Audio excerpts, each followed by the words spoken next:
Hello all. इस lecture में हम लोग करेंगे moment of inertia of A hello cylinder.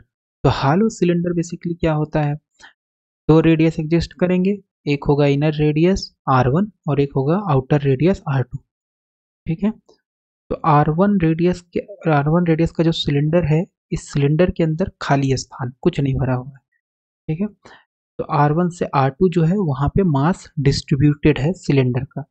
इसमें हमें क्या क्या चीज़ की ज़रूरत पड़ेगी, मोमेंट ऑफ इनर्शिया अगर निकालना है टोटल हालो सिलेंडर का about this pink axis x x dash, तो क्या क्या ज़रूरत पड़ेगी। सबसे पहले हमें ये पता होना चाहिए एनुलर डिस्क क्या होता है। तो एनुलर डिस्क बेसिकली क्या होता है, ये आपके पास एक डिस्क है ना, और ये आपके पास एक दूसरा सपोज सर्कल है, एक सर्कल ये है, मान लो रेडियस R1 का, दूसरा सर्कल है रेडियस R2 का। ठीक है, तो मास डिस्ट्रीब्यूशन केवल यहाँ से लेकर यहाँ तक है, R1 से लेकर के R2 तक। इसी डिस्क को बोला जाता है एनुलर डिस्क। अब एनुलर डिस्क में हमारे पास क्या होता है, मोमेंट ऑफ इनर्शिया ये पता होना चाहिए। एनुलर डिस्क का मोमेंट ऑफ इनर्शिया क्या होता है, तो एनुलर डिस्क का मोमेंट ऑफ इनर्शिया अबाउट, तो मान लो ये वाई एक्सिस है और मान लो ये एक्स एक्सिस है। ठीक है, एक्स एक्सिस वाई एक्सिस और ये हो गए जेड एक्सिस। जेड एक्सिस क्या है, परपेंडिकुलर है, प्लेन के परपेंडिकुलर है, यानी जो ये एनुलर डिस्क है का जो प्लेन होगा, यानी स्क्रीन के आउटवर्ड डायरेक्शन में, स्क्रीन से बाहर की तरफ डायरेक्शन में जेड एक्सिस है। तो हमें पता होना चाहिए कि आई जेड जेड डैश कितना हो जाता है इसका, तो हो जाता है half M R1 square plus R2 square, और डायमीटर के अबाउट, तो डायमीटर क्या होगा basically x x dash plus x x dash और वाई वाई डैश, यानी एक्स एक्सिस के अबाउट, क्योंकि ये सेंटर हो गया डिस्क का, एनुलर डिस्क का, तो एक्स एक्सिस के अबाउट वाई एक्सिस के अबाउट दोनों सेम ही होगा, है ना, क्योंकि सेम सिमेट्रिक है, डिस्क है, रिंग है, डिस्क है सॉरी, सिमेट्रिक है, तो इसलिए ये हो जाएगा 1/4 M R1 square plus R2 square. ठीक, तो ये चीज हो जाएगा moment of inertia of annular disc about x x and y Y dash. ये हमें पता होना चाहिए। ठीक है, तब हम करेंगे क्या, बेसिकली यहाँ पे हमें ज़रूरत क्या है, जब हम ये हमारे पास हालो सिलेंडर है, तो हालो सिलेंडर जो है यहाँ पे, इस हालो सिलेंडर को अगर हम छोटे छोटे पीसेस में कट करें तो बेसिकली क्या मिलेगा, एक डिस्क मिलेगा जिसका रेडियस R1 टू R2, दूसरा disc R1 to R2 radius, तीसरा डिस्क एंड सो ऑन, और nth डिस्क जिसका रेडियस क्या है R1 से लेकर के R2 तक। तो बेसिकली क्या होगा, ये जो हालो सिलेंडर है इसको हम छोटे छोटे पार्ट्स में, छोटे छोटे एनुलर डिस्क में तोड़ सकते हैं। और moment of inertia of an annular disc about x x dash axis क्या होगा, परपेंडिकुलर है, ये डिस्क है, एनुलर डिस्क है, इसके परपेंडिकुलर है, तो क्या हो जाएगा 1/2 एम। एम कितना है, यानी mass of the annular disc. मान लेते हैं इस एनुलर डिस्क का मास कितना है, एनुलर डिस्क का मास है लेट्स से डीएम, कितना है डीएम, और ये हो जाएगा R1 square plus R2 square. ठीक है, इस एनुलर डिस्क का हमें पता चल गया कितना है, लेकिन हमें तो चाहिए पूरा सिलेंडर का, तो पूरा सिलेंडर का चाहिए क्योंकि सिलेंडर इसी छोटे छोटे डिस्क से मिलकर बना हुआ है, एक का हमने निकाल लिया है। इंटीग्रेट कर देंगे, इंटीग्रेट करेंगे तो हमें पूरे सिलेंडर का पता चल जाएगा। तो इंटीग्रेट कर देते हैं तो आई एक्स एक्स डैश हो जाएगा half DM R1 square plus R2 square integration. ठीक है, अब क्योंकि ये चीज़ कांस्टेंट है, इंटीग्रेशन से बाहर आ जाएगा, हाफ भी कांस्टेंट है इंटीग्रेशन से बाहर, तो अंदर क्या बचेगा डीएम।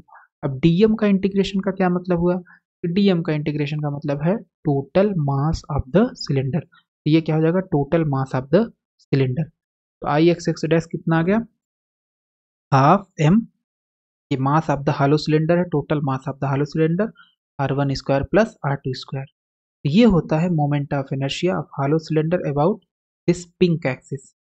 ठीक है, about its axis of cylinder, about the axis of cylinder. ठीक है, दूसरा है मोमेंट ऑफ इनर्शिया आपको निकालना है about an axis passing through the centre.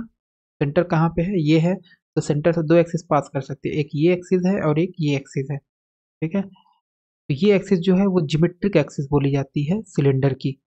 ठीक है, परपेंडिकुलर टू इट्स एक्सिस, यानी सिलेंडर की जो जियोमेट्रिक एक्सिस है उसके परपेंडिकुलर, यानी ये वाई वाई डैश एक्सिस के about y Y dash axis के अबाउट हमें मोमेंट ऑफ इनर्शिया निकालना है। तो कैसे करेंगे?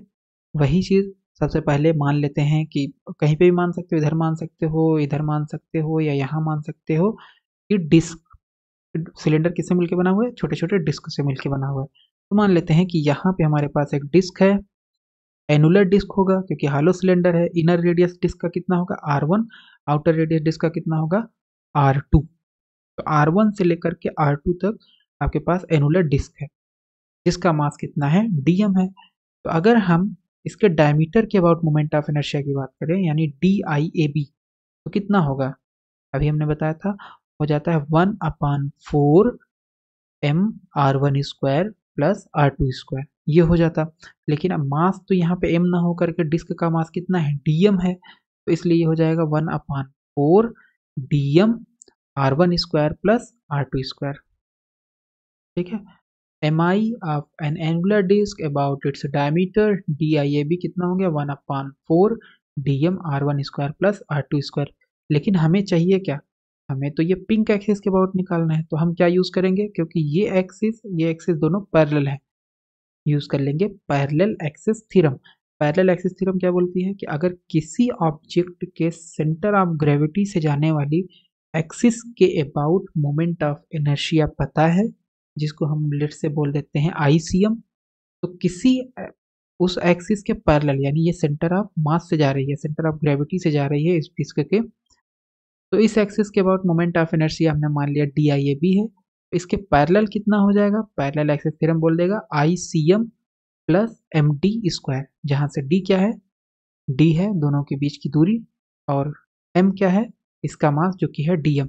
हो जाएगा DIAB dm, और यहाँ पे हमने D की जगह मान लिया है x, मान लेते हैं इस एक्सिस से इस डिस्क की दूरी कितनी है? x। ये हो जाएगा dm x स्क्वायर। देख लेते हैं इसको यहाँ पे, ये हमारे पास हो जाएगा DIYY डैश। तो सबसे पहले ये हो जाएगा parallel axis theorem, DIYY dash DIAB dm into x square. तो सबसे पहले सेंटर ऑफ ग्रेविटी जो जा रहा है उसका मोमेंट ऑफ इनर्शिया, उसके about moment of inertia plus mass of the disc into distance square, ये होता है पैरेलल एक्सिस थ्योरम। DIAB हमने निकाल रखा है, ये है, सब्स्टिट्यूट कर देंगे, एक्स स्क्वायर हमने यहाँ पे सब्स्टिट्यूट कर दिया। अब क्वेश्चन उठता है कि डीएम क्या होगा? डीएम यानी ये जो एनुलर डिस्क दिख रही है इसका मास क्या होगा? बहुत आसान है निकालना। सबसे पहले सिलेंडर है, तो सिलेंडर कैसा ऑब्जेक्ट है? सिलेंडर है आपका एक वैल्यूम है, राइट? तो वैल्यूम है तो इसका क्या होगा? Volume mass density. तो सिलेंडर का सबसे पहले यहाँ पे निकाल लेते हैं, ब्लैंक स्लाइड पे चलते हैं। तो ये ब्लैंक स्लाइड हो गई। यहाँ पे हमारे पास सपोज ये सिलेंडर है, ठीक है, यहाँ पे सिलेंडर है इस तरीके से,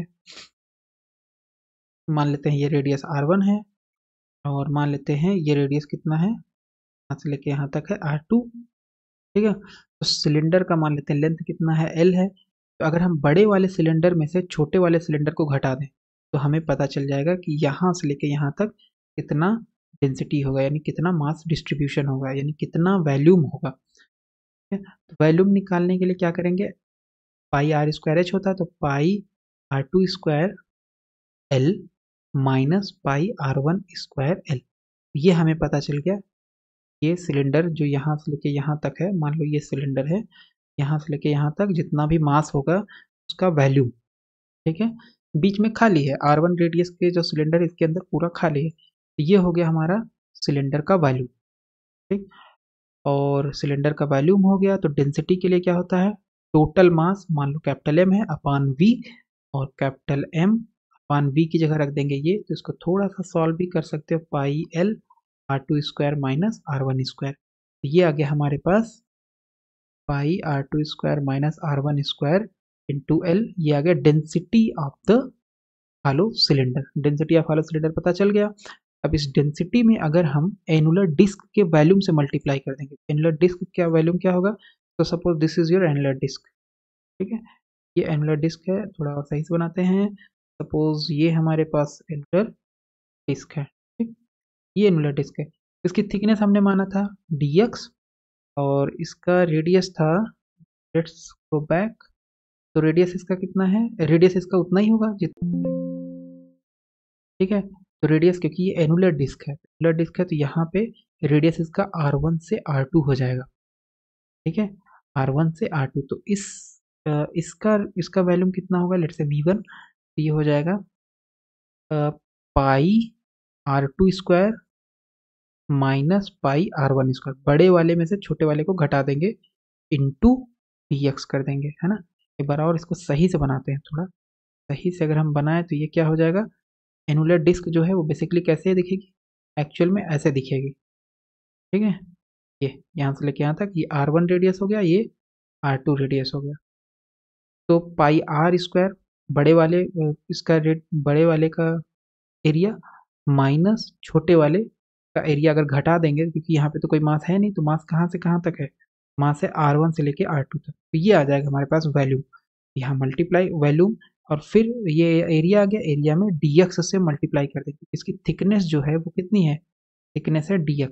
ठीक है, तो यहाँ पे मल्टीप्लाई कर देंगे तो हमें पता चल जाएगा एनुलर डिस्क का मास। है, यही काम हमने यहाँ पे किया हुआ है। तो ये हो गया dm, ये डेंसिटी हो गया सिलेंडर का, capital M upon pi R2 square L minus pi R1 square L. और ये क्या हो गया, dm, सॉरी dm नहीं, volume of the annular disc जो हमने माना हुआ है। एनुलर डिस्क कहाँ पे है, ये जो एनुलर डिस्क है व्हाइट कलर से, इसका वॉल्यूम कितना हो जाएगा, पाई R2 square minus pi R1 square into dx। ठीक है, ओके, तो ये हो गया।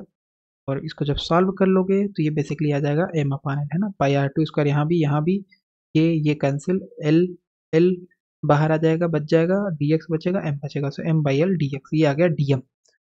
ठीक है, तो ये dm आ गया हमारे पास। तो इक्वेशन 1 हो गया, इक्वेशन टू से इक्वेशन 1 में वैल्यू dm की रख देंगे, तो आ जाएगा 1/4 m अपान एल dx।